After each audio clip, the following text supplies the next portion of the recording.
March 17th, 2018. Here we are in the greenhouse. The water reservoir thermal mass 1 happened to be just low enough that you can see the coil. Excuse me, my breath, I ran to get the camera to catch this. You can see the coil putting out its water. See if we can get this to focus good.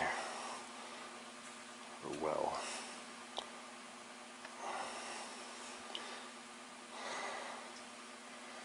So I just restoked the furnace with kiln dried firewood, and these coils are running and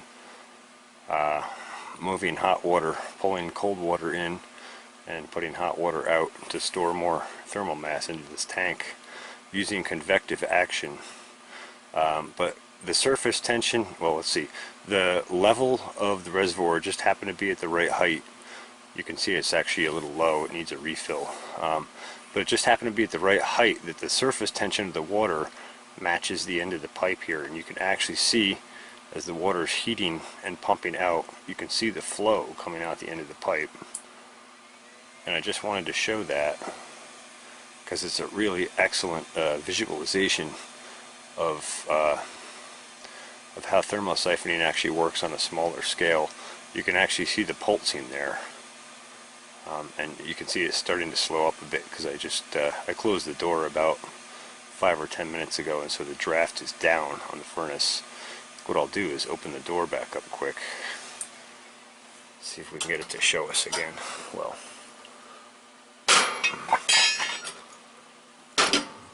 there we go, and that'll get the heat back up in there.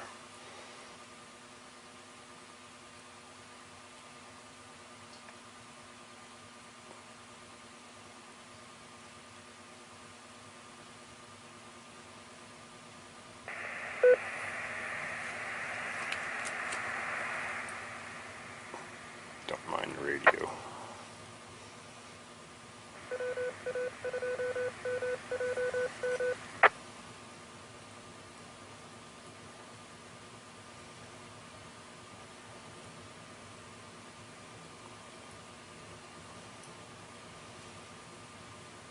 You can hear the draft taking off in that stove.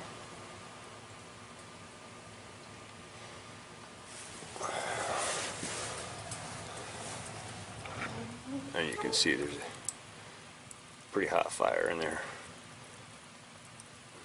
It's a piece of kiln dried firewood that was given to me. It's either maple or oak, I think.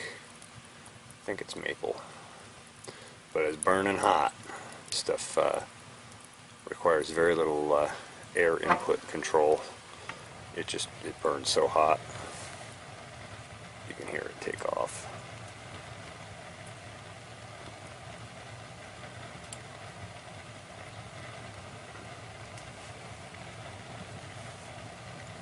I would think that would have our coil back to operational here. So I'll zoom back in.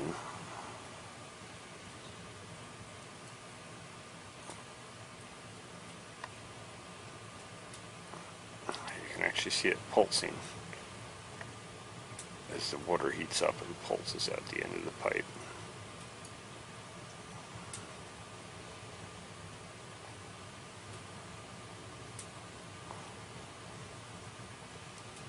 You can actually see the water stream coming out the end of the pipe.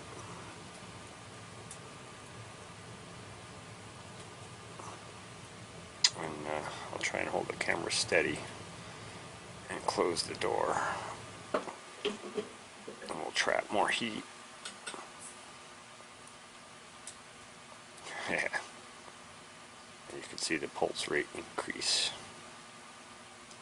So basically what's happening in thermoconvection is you heat water, and that causes the water to expand and be less dense, so it rises in the tube. As it rises in the tube, that causes a flow, so you get a pulse flow out.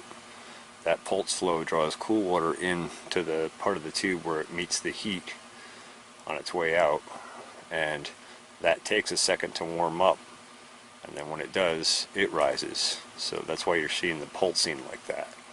And and it's real definitive in the charts. In fact, what I'll do is isolate the thermal coils here in a chart, and I'll include it in this video so you can see on a longer, larger scale how much pulsing there is in accordance with the stove temperature.